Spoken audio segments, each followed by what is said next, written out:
Have a nice day, student. Continue we take exercise probability. तो probability में हम लोग कंडीशनल क्वेश्चन पढ़ रहे हैं और कंडीशनल क्वेश्चन हो गया, एक ही दो बचे हैं और ये स्पेशल क्वेश्चन है। इस तरह के आप यदि क्वेश्चन समझ गए तो हर तरह के क्वेश्चन बनने लगते हैं।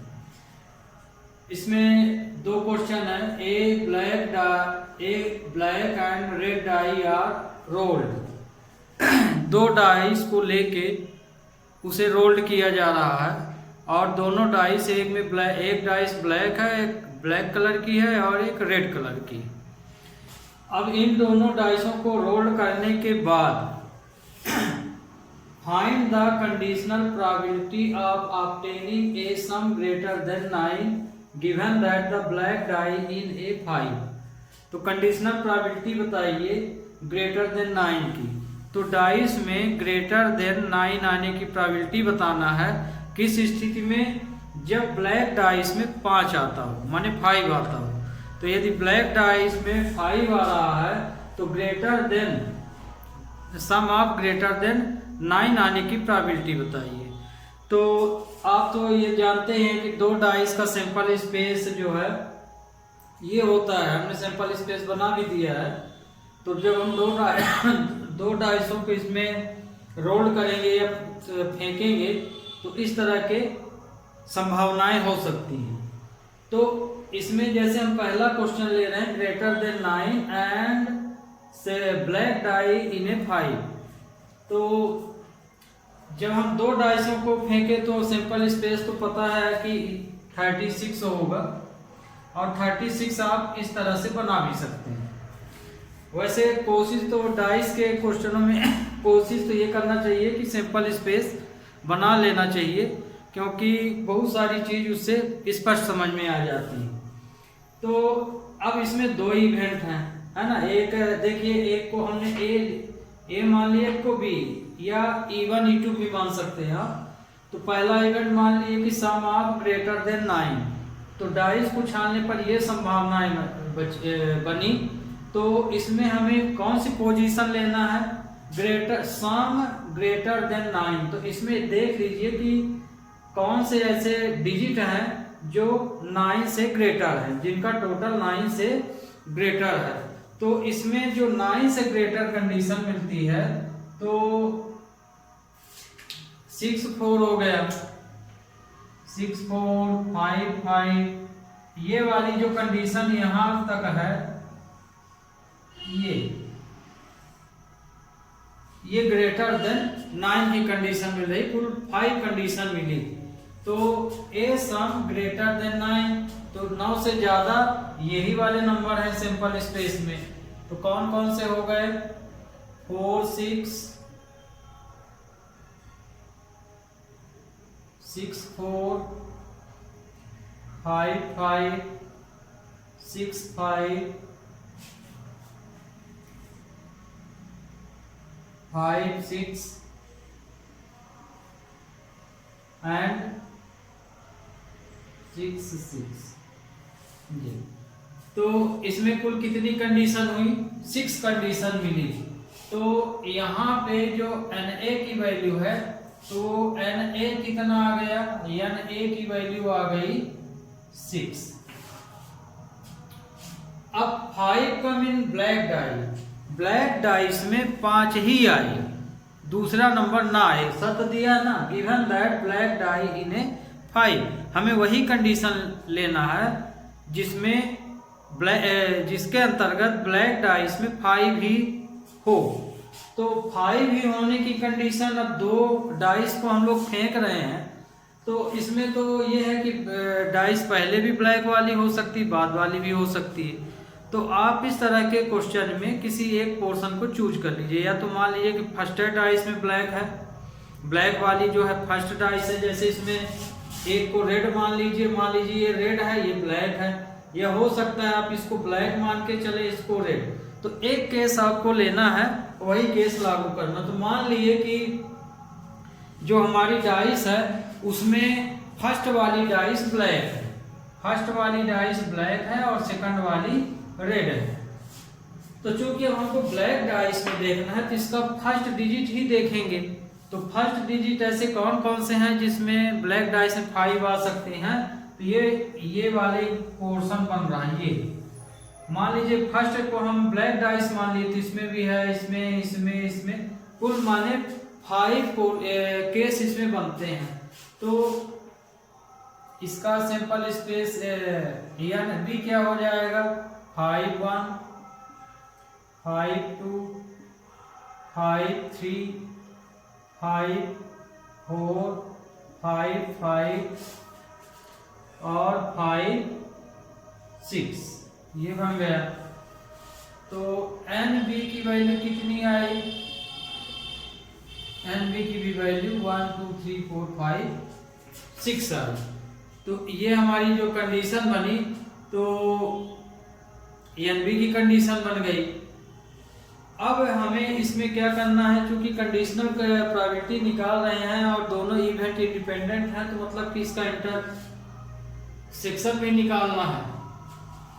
तो इंटरसेक्शन इसमें क्या आ जाएगा, ए इंटरसेक्शन बी।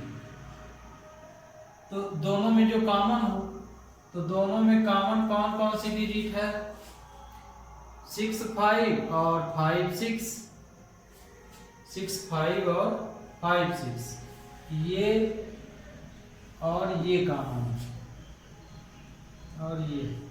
तो इसमें कुल 2 5 5 और 5 6, 5 5 और 5 6 कॉमन। अब यहाँ पे कॉमन पोजीशन में आप थोड़ा कंफ्यूज हो सकते हैं कि क्योंकि इसमें देखिए 5 5 भी है, फिर 5 6 भी है, दूसरा हो गया इतना ही तो है 5 5 5 6, इसमें ये वैल्यू कॉमन आ गई। अब इसमें मान लीजिए कुछ और आता कॉमन, तो इसकी मेन कंडीशन क्या लेनी है इंटरसेक्शन में, जो दोनों का पालन करती हो। मतलब कि यदि उसका टोटल भी ग्रेटर देन 9 हो और फर्स्ट डाइस जिसको हम बी मान लिए हैं ब्लैक डाइस, उसमें 5 भी रहना चाहिए। तो इस तरह से ये केस आपका इंटरसेक्शन कहलाया।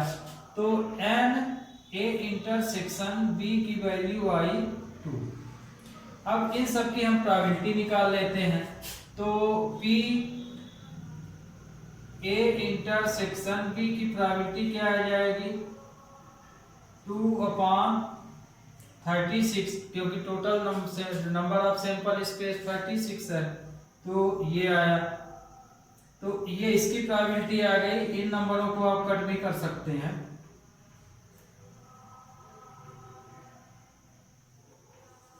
आया।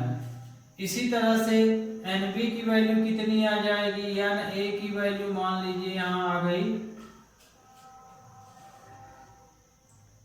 एन ए कितना है 6, तो 6/36 1/6 आ गई।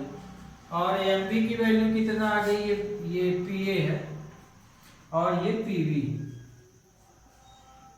तो पी बी की वैल्यू है, ये भी 6 है, तो 6/36। तो ये भी वैल्यू कितनी आएगी, 1/6 आएगी। तो ये केस है। अब इसमें ये बोला है कि किसकी greater than sum of greater than 9 आने की प्रोबेबिलिटी। तो इसलिए कम्स प्रोबेबिलिटी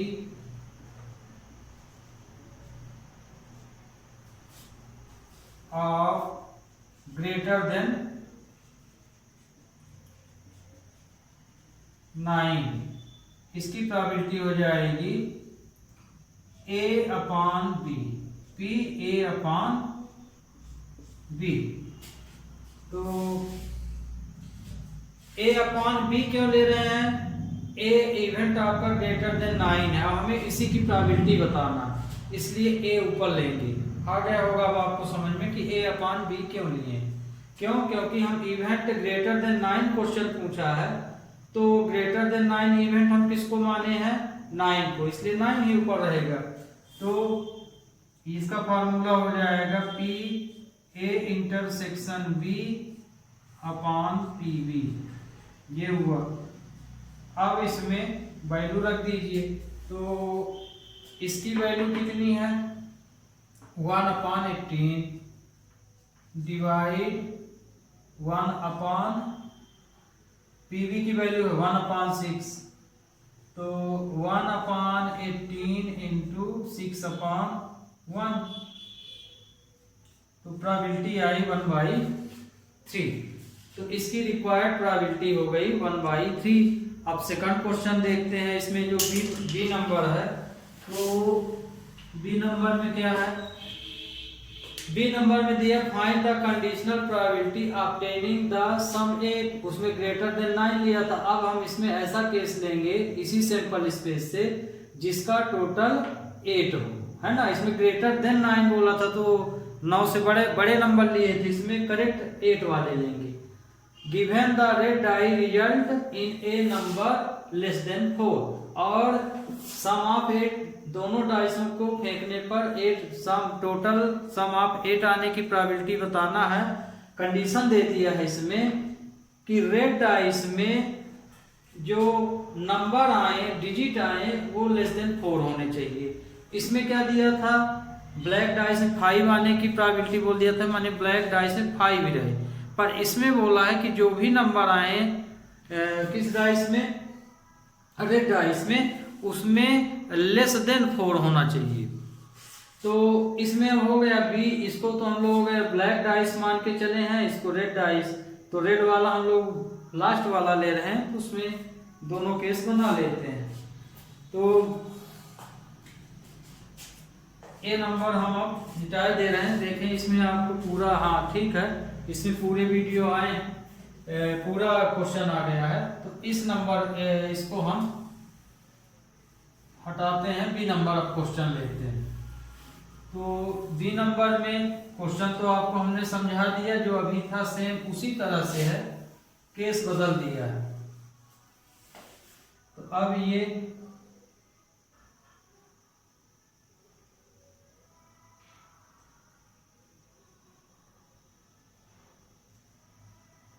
देखिए, अब सैंपल स्पेस आपका, यहाँ पे फर्स्ट डाइस को हम ब्लैक मान के चल रहे हैं और सेकंड को रेड मान के चल रहे हैं, ये ध्यान रखिएगा।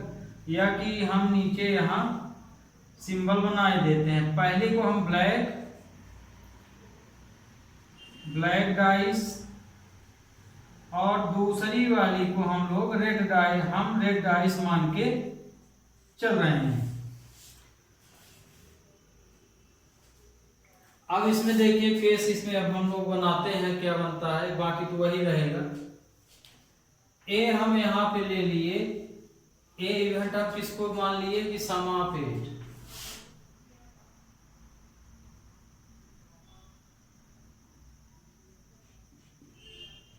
Number the sum of 8। तो इसमें 8 आने की प्रोबेबिलिटी, माने टोटल 8 हमको निकालना है पूरे सैंपल स्पेस से। तो 8 किस में आ रहा है, दोनों टोटल 8, तो 8 जैसे ये पूरी प्रोबेबिलिटी 8 की ये जा रही है। तो ये देखिए, ये सम ऑफ 8 की सैंपल स्पेस है ना, इसमें सबका टोटल 8 ही है। तो ये हो जाएगा 62,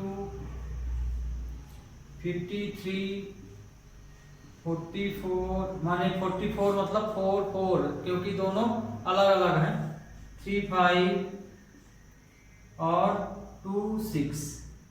तो ये कंडीशन आपकी किसकी हो गई, सम ऑफ 8 की कंडीशन हुई। अब सम ऑफ 8 में कुल कितने इवेंट आए, 5, तो यहाँ एन ए की जो वैल्यू है वो 5 आ गई। आप चाहे तो यहाँ प्रोबेबिलिटी भी निकाल लीजिए, या कि पिछले क्वेश्चन में जैसे निकाले थे उस तरह भी निकाल सकते हैं। तो चाहे तो निकालें देते हैं, तो इसलिए पी ए की प्रोबेबिलिटी आ जाएगी 5/36। देन पी ए, इसकी प्रोबेबिलिटी आ गई 5/36। अब दूसरा इवेंट बी, हमको इसकी प्रोबेबिलिटी बताना है, सम ऑफ 8 आने की प्रोबेबिलिटी। कंडीशन रेड डाइस में लेस देन 4 होना चाहिए। अब इसमें है less than 4, less than 4 in dice in red dice. तो रेड डाई में लेस देन 4 आने की प्रोबेबिलिटी, तो रेड डाइस में लेस देन 4, तो रेड देखिए हम लोग माने हैं सेकंड वाली डाइस हम लोग की रेड है। सेकंड वाली डाइस क्या है? रेड। ये जितने भी हैं ये रेड डाइस में आ रहे हैं, ये रेड डाइस है। सेकंड पोजीशन हम लोग रेड डाइस लिए हैं। तो बोला है कि रेड डाइस में लेस देन 4 वाली डिजिट लेना है। तो लेस देन 4 वाली डिजिट, अब इसमें आप देख सकते हैं कि लेस देन 4 ये है, ये तो ग्रेटर में है। तो आगे तो हम यहाँ सिंबल बना रहे हैं, रेड वाली सिंबल आप देख लीजिए, हम इसको रेड मान के चल रहे हैं। तो रेड में ये डिजिट हो सकती हैं। अब फिर कंडीशन के अनुसार हमें लेस देन 4 ले लेना है। तो ये देखिए लेस देन 4 वाले में हमने सर्किल लगा दिए, सॉरी रेड डाइस में हमने सर्किल लगा दिया। अब रेड डाइस में हमें ऐसे सैंपल स्पेस लेना है जो लेस देन 4 हो। तो लेस देन 4 इसमें स्पष्ट है। इधर से सेकंड वाले में देखिए लेस देन, इधर ये पूरा आपका ग्रेटर में है, ये देखिए ये पूरा ग्रेटर है, 5 6 4 5 6, 4 से बड़ा हो गया, हमें लेस देन लेना है। तो लेस देन में ये पूरी कंडीशन हो जाएगी 1 2 3, तो ये इधर की पूरी वैल्यू लेस देन 4 हो जाएगी, है ना। हमें फर्स्ट डाइस से मतलब नहीं, जिसमें सर्किल लगाए उसमें लेस देन 4 होना चाहिए। तो इसमें कुल कितने सैंपल स्पेस मिले? 1 1 1 2 1 3 2 1 2 2 2 3 3 1 3 2 3 3, फिर 4 1 4 2 4 3 5 1 5 2 5 3 6 1 6 2 6 3। हमें ये हम लोगों को सैंपल स्पेस क्या मिले? ये मिले, ये। अब ये कुल कितने सैंपल स्पेस हैं काउंट कर लीजिए, 1 2 3 4 5 6 7 8 9 10 11 12 13 14 18 मिले। कुल कितने इवेंट मिले? तो NB की जो वैल्यू आई वो 18 आई। कितनी आई? 18। तो अब ये 18 आ गया, तो इसकी प्रोबेबिलिटी क्या हो जाएगी? देन PB इक्वल टू हो जाएगा 18/36, तो 1/2 आ जाएगी इसकी प्रोबेबिलिटी। लेकिन हमको प्रोबेबिलिटी सम ऑफ 8 बताना है, माने इवेंट A की प्रोबेबिलिटी बताना है। मान लीजिए B की पूछ देता तो हम फिर यहाँ पे लिखते B/A। A का मतलब कि हमें मालूम है B की प्रोबेबिलिटी निकालना।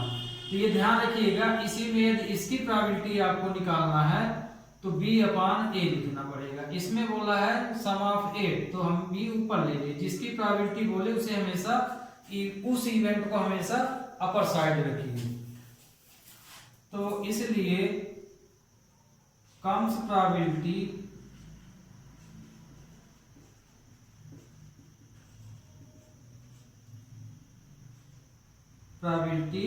सम ऑफ 8, सम ऑफ 8। तो सम ऑफ 8 आने की प्रोबेबिलिटी हो जाएगी PA/B equal to PA intersection B/PB। ये इसका भी हम लोग इंटरसेक्शन नहीं निकाले, है ना। इंटरसेक्शन आएगा तब ना ये आएगा, इंटरसेक्शन को छोड़ दिए, आगे इंटरसेक्शन निकाल लीजिए, उसके बाद ये कंडीशन लगेगी। तो इंटरसेक्शन इन दोनों का क्या आएगा? इसलिए A इंटरसेक्शन B। तो इंटरसेक्शन कैसे निकालेंगे? माने दोनों केस लागू हो जाना चाहिए। हम लोग यहाँ चूंकि सेकंड को रेड माने हैं, तो सेकंड डाइस में लेस देन 4 ही आना चाहिए और उसका टोटल भी 8 आना चाहिए। तो मतलब कि सेकंड पोजीशन में 4 से लेस वैल्यू हो और एक वैल्यू और जो फर्स्ट डाइस में आ रही, उन दोनों का टोटल 8 हो जाना चाहिए। तो इस तरह के इसमें जो केस बनेंगे तो वो केस बनेंगे 2, 6 और 3, 5। 2, 6 और 3, 5 6, 2 एंड 5, 3। तो ये देखिए सेकंड डाइस में लेस देन 4 आ रहा है, अब फर्स्ट डाइस से मतलब नहीं है, और इनका टोटल भी 8 आ रहा। तो हमारी दोनों कंडीशन लागू हो गई। इवेंट ए के अनुसार टोटल 8 आए और इवेंट बी के अनुसार लेस देन 4 डिजिट होना चाहिए। तो चूंकि हम सेकंड डाइस को रेड वाली डाइस माने हैं और रेड डाइस में लेस देन 4 नंबर है, तो एन बी की वैल्यू हो गई यहाँ पे 2। तो इसकी प्रोबेबिलिटी क्या हो जाएगी, पी ए इंटरसेक्शन बी की प्रोबेबिलिटी हो जाएगी 2/36, मतलब 1/18। अब यहाँ हम लोग प्रोबेबिलिटी निकाल रहे हैं जिसकी बोली गई है। तो प्रोबेबिलिटी बोली गई है सम ऑफ 8 की, इसलिए कम्स प्रोबेबिलिटी सम ऑफ 8। तो सम ऑफ 8 की probability P A upon B equal to P A intersection B upon P B. तो ए इंटरसेक्शन बी हम लोग 1/18 निकाल लिए हैं, 1/18 डिवाइड पीबी की वैल्यू है 1/2। तो ये आ गया 2/18, तो आंसर आया 1/9।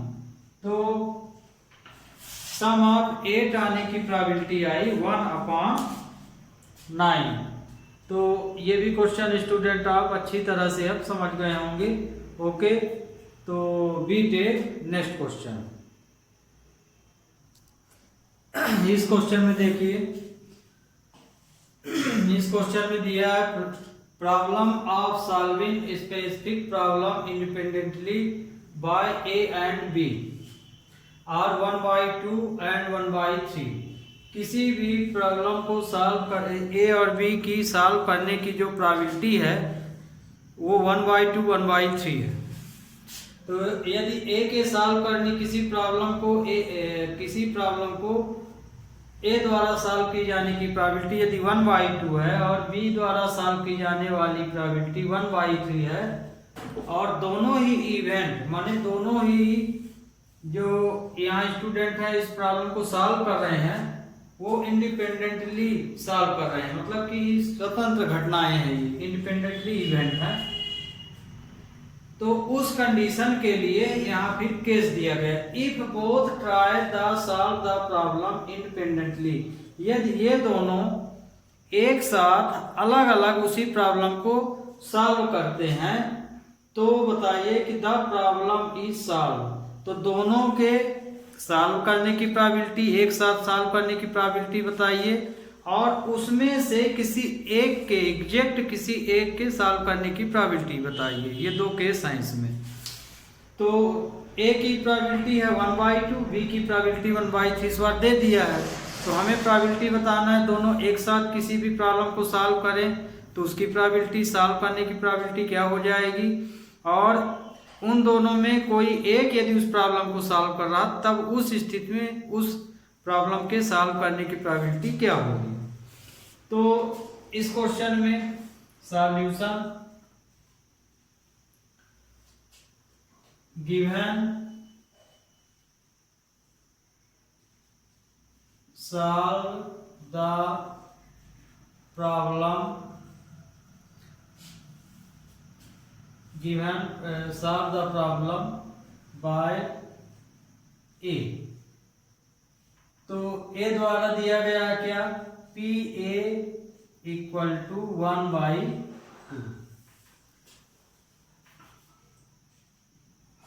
Given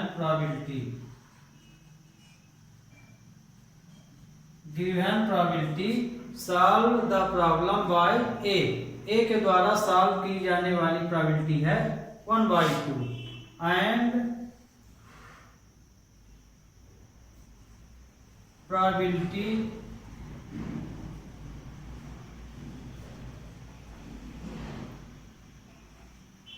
solve the problem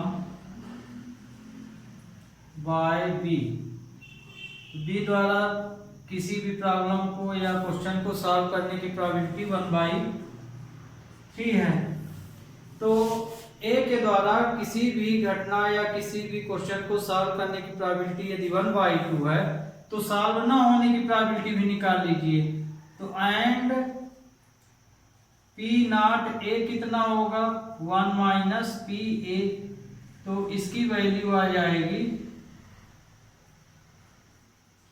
1 minus 1/2 equal to 1/2।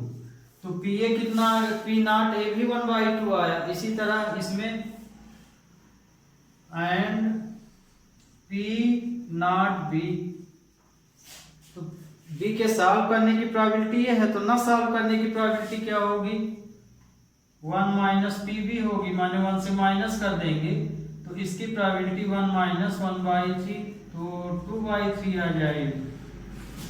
तो पहला क्वेश्चन इसमें ये दिया है कि द प्रॉब्लम इज सॉल्व, दोनों के एक साथ ही दोनों हो जाए तो उस स्थिति में किसी भी घटना या क्वेश्चन के सॉल्व होने की प्रोबेबिलिटी क्या होगी।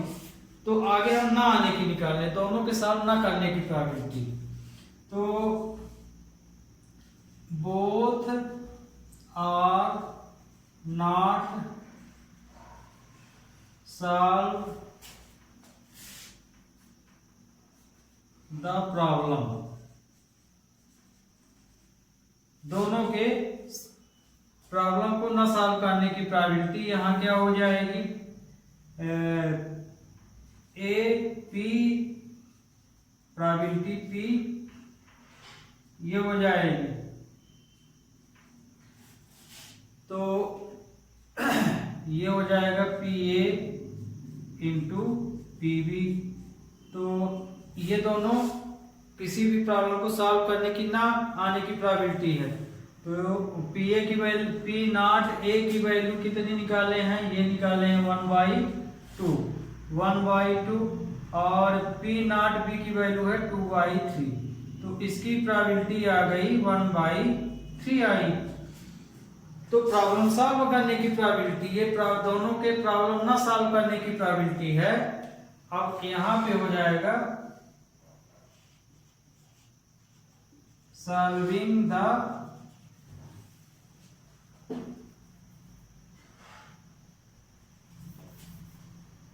both are solving the problem।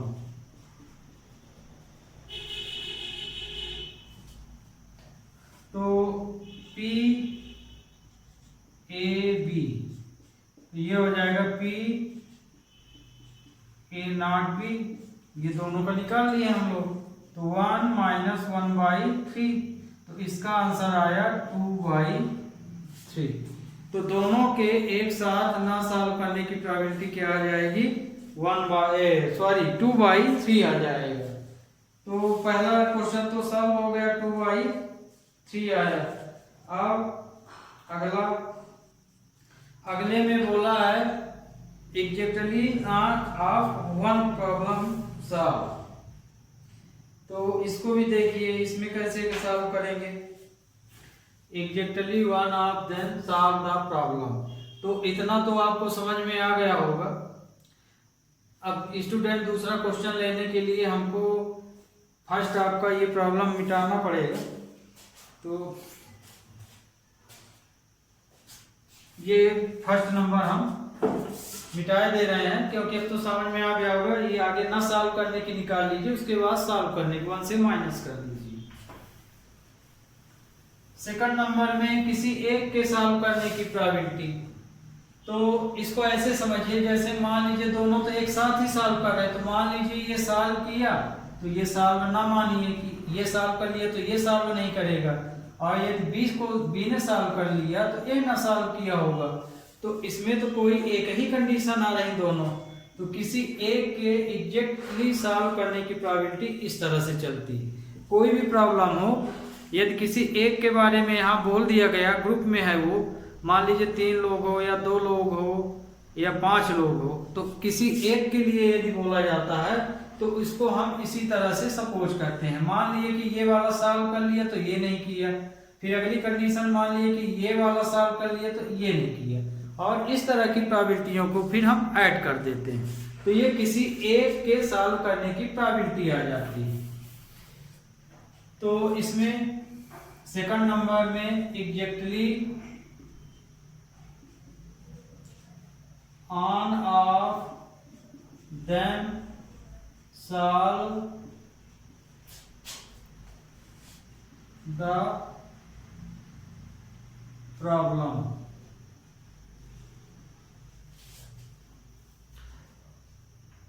One of them, किसी एक, तो किसी एक के प्रॉब्लम को सॉल्व करने की प्रोबेबिलिटी क्या हो जाएगी?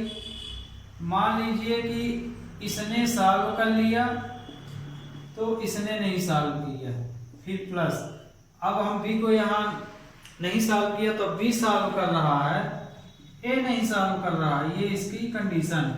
तो ध्यान रखिए ये भी बहुत इंपॉर्टेंट कंडीशन है स्टूडेंट। यदि किसी एक के लिए पूछ दिया जाए कि इनमें से कोई एक के सॉल्व करने की प्रोबेबिलिटी बताइए, तो आप कंडीशनल प्रोबेबिलिटी में यही कंडीशन बनाएंगे, एक को सॉल्व करेगा तो दूसरा नहीं करेगा, दूसरा कर दिया तो पहला नहीं करेगा, ये कंडीशन, और ये आपस में ऐड होती जाती है। तो ए, इनकी वैल्यू तो हम लोग निकाले हैं, जैसे पी ए की वैल्यू ये है, पीवी की वैल्यू क्या है, पीवी की वैल्यू ये है, और नॉट की वैल्यू यहाँ पे है। तो पी ए की value 1/2, PV P not be की वैल्यू है ये 2/3 प्लस पीवी की वैल्यू है 1/3 और इसकी वैल्यू 1/2। इसमें से ये कैंसिल, तो 1/3 प्लस 1/6, तो ये 6 एलसीएम आया 2 + 1, तो 3/6, तो आंसर आया 1/2। तो किसी एक के सॉल्व करने की प्रोबेबिलिटी हो गई 1/2। अब लेते हैं क्वेश्चन नंबर नेक्स्ट। तो क्वेश्चन नेक्स्ट में देखते हैं नेक्स्ट क्या है। नेक्स्ट क्वेश्चन है, हाँ वीडियो तो आपका क्लियर है, हो गया। नेक्स्ट क्वेश्चन अब लेते हैं। अगले क्वेश्चन देखिए स्टूडेंट, बिल्कुल इजी क्वेश्चन है। इसमें 3 पार्ट दिए गए हैं, तीनों पार्ट में अलग अलग क्वेश्चन है। तो ये 3 क्वेश्चन दिए गए हैं। तो इसमें बोला गया है, in a hostel 60% of a student read Hindi newspapers. एक हॉस्टल है, उस हॉस्टल में 60% स्टूडेंट जो है हिंदी न्यूज़पेपर पढ़ते हैं, 40% रीड इंग्लिश न्यूज़पेपर और 40% इंग्लिश का पेपर पढ़ते हैं, English newspaper, and 20% read both Hindi and English newspaper. और उसमें से 20% जो लोग हैं वो हिंदी और इंग्लिश दोनों न्यूज़पेपर पढ़ते हैं। तो इनमें से किसी एक बच्चे का सिलेक्शन किया जाए, किसी एक बच्चे को चुना जाता है रेंडमली, बिना जांच पड़ताल के कोई भी एक स्टूडेंट चुन लिया जाता है। तो ये जो प्रोबेबिलिटी है किसी एक बच्चे के लिए निकालनी है, पहली वाली, माने बच्चे के हिसाब से, पहले बच्चे के हिसाब से निकालनी है पूरी प्रोबेबिलिटी, लिखा है ना, a student is selected at random. इसमें एक बच्चे को ही सेलेक्ट करके और उसी के अनुसार इसकी प्रोबेबिलिटी निकाली गई। तो इसमें पहला प्रॉब्लम दिया गया, find the probability that she read neither Hindi nor English newspaper. ऐसा स्टूडेंट जो ना तो हिंदी ना तो इंग्लिश दोनों न्यूज़पेपर नहीं पढ़ता, तो किसी एक को चूज करना है। तो इसमें प्रोबेबिलिटी किसकी दी गई थी, 60% प्रोबेबिलिटी दी गई है हिंदी न्यूज़पेपर की, है ना। Probability of the read Hindi newspaper direct दी गई, इसलिए इसको हम डायरेक्ट ही लिख दिए हैं, क्योंकि इसमें तो आप स्वयं लिखेंगे, सीधे सीधे क्वेश्चन दिया है यहाँ प्रोबेबिलिटी। दूसरा इंग्लिश न्यूज़पेपर की 40%, तो ये 0.4 कर लिए, आप ऐसे भी निकाल सकते हैं। और ऐसे लोग जो हिंदी और इंग्लिश दोनों पेपर पढ़ते हैं उनकी प्रोबेबिलिटी है 20%, तो 20/100 मतलब 0.2। अब आ जाते हैं क्वेश्चन में। Find the probability she read neither Hindi nor English. वह ना तो हिंदी पढ़ता और ना वह ना तो हिंदी पढ़ रही है ना इंग्लिश।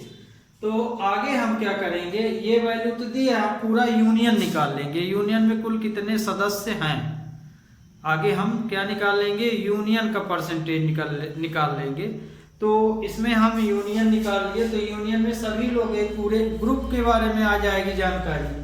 तो इसीलिए आगे हम यहाँ पे ए यूनियन बी की वैल्यू निकालेंगे। तो मतलब ए यूनियन बी मीन्स यहाँ एच यूनियन ई है, हिंदी एंड इंग्लिश वालों की पूरा जो हिंदी और इंग्लिश का ग्रुप है उस यूनियन को निकाल लिए हैं। तो उस यूनियन की वैल्यू कैसे निकलेगी, ये आइडेंटिटी लग जाएगी, और इस आइडेंटिटी में वैल्यू रख दिए तो आया 0.8।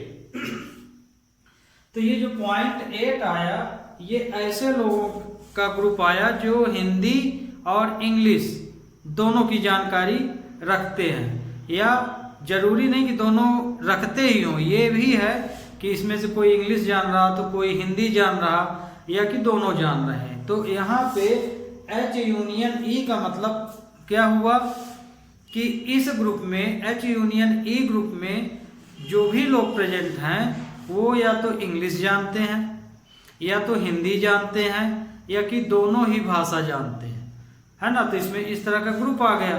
तो इसको हम निकाल लिए कि इसमें कुल ऐसा ग्रुप हिंदी और इंग्लिश का ग्रुप क्या है, 0.8 है।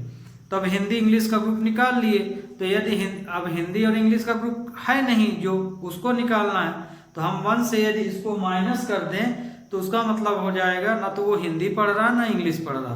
तो आगे हम एच यूनियन ई निकाले तो ये आया। तो इसमें कैसे लोग हैं जो हिंदी इंग्लिश दोनों की जानकारी रख सकते हैं, या कि पर्सनल भी हो सकता है, हिंदी या इंग्लिश या दोनों। तो ऐसी प्रोबेबिलिटी जो ऐसा स्टूडेंट का चयन करना है जो ना हिंदी जानता हो ना इंग्लिश, तो इसमें से 1 माइनस कर दिए तो आया 0.2। तो ये आ गया आपका पहला प्रॉब्लम। अब सेकंड नंबर देखिए, सेकंड नंबर में क्या बोला गया है। सेकंड नंबर में है if she read Hindi newspaper find the probability she read English newspaper. यदि वह हिंदी का पेपर पढ़ता है, ये दिया गया है, और हिंदी के पेपर पढ़ता है तो इंग्लिश के पेपर पढ़ने की प्रोबेबिलिटी क्या हो सकती है उसकी। तो मतलब कि हमें ये गिवन दिया है ना, मतलब कि जो चीज दी जाती है, जो हम A/B लिखते हैं, तो जिसकी हमें जानकारी रहती है उसे हम हमेशा डिनोमिनेटर में लिखते हैं। तो मतलब कि यहाँ हिंदी न्यूज़पेपर की जानकारी है कि वह जो हिंदी न्यूज़पेपर पढ़ रहा है या पढ़ रही है, तो मतलब ये डिनोमिनेटर में जाएगा, और जिसकी जानकारी निकालना वो हमेशा न्यूमरेटर में। ये A/B का मतलब यहाँ ध्यान रखिएगा। तो बी नंबर यहाँ पे आएगा probability of she read Hindi newspaper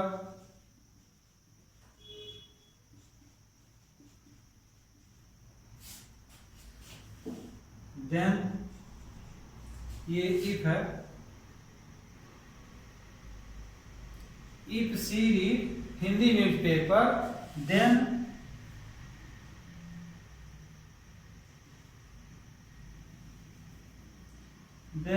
the probability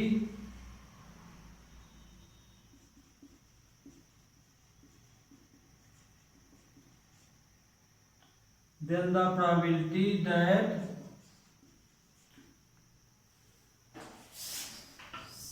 she read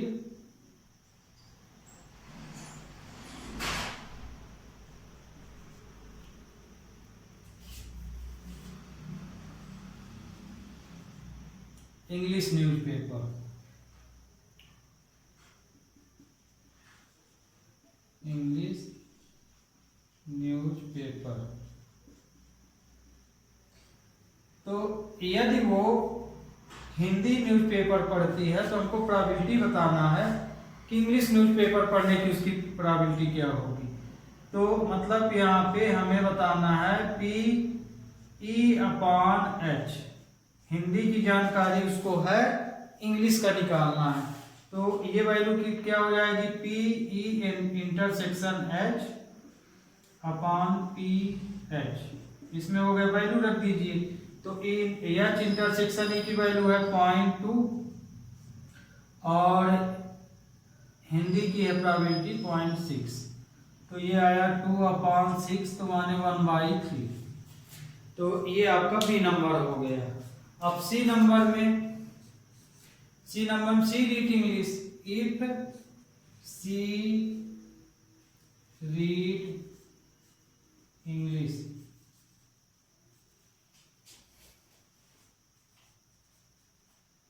newspaper, then probability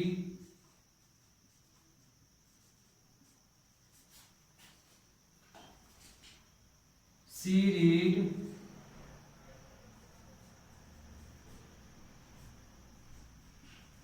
Hindi newspaper.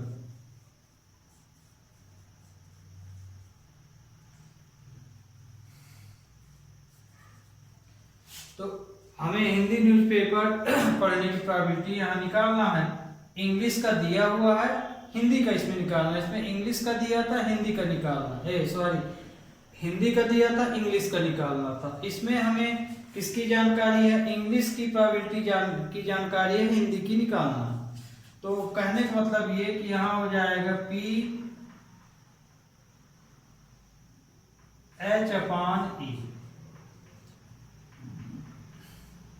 H/E। क्यों? क्योंकि वो इंग्लिश का न्यूज़पेपर तो पढ़ ही रही है। प्रोबेबिलिटी किसकी बताना है, हिंदी। तो हमें जिसकी प्रोबेबिलिटी निकालना होता है, जिसमें उसे न्यूमरेटर में रखा जाता है, और जिसकी प्रोबेबिलिटी पता होती है वो हमेशा डिनोमिनेटर में होता है। तो PH/E/PE, तो ये 0.2 ही है, और इंग्लिश की प्रोबेबिलिटी क्या है, 0.4, तो ये 2/4, इसकी प्रोबेबिलिटी 1/2। तो स्टूडेंट आज के लिए बस इतना ही, और लगभग कंडीशनल प्रोबेबिलिटी आपके हो ही कंप्लीट ही हो गया है। एक आध क्वेश्चन बचेगा तो वो नेक्स्ट लेक्चर में हम ऑलरेडी बताएंगे, और अगले लेक्चर में बेस थ्योरम आपको समझाई जाएगी। ओके, तब तक के लिए हैव ए नाइस डे।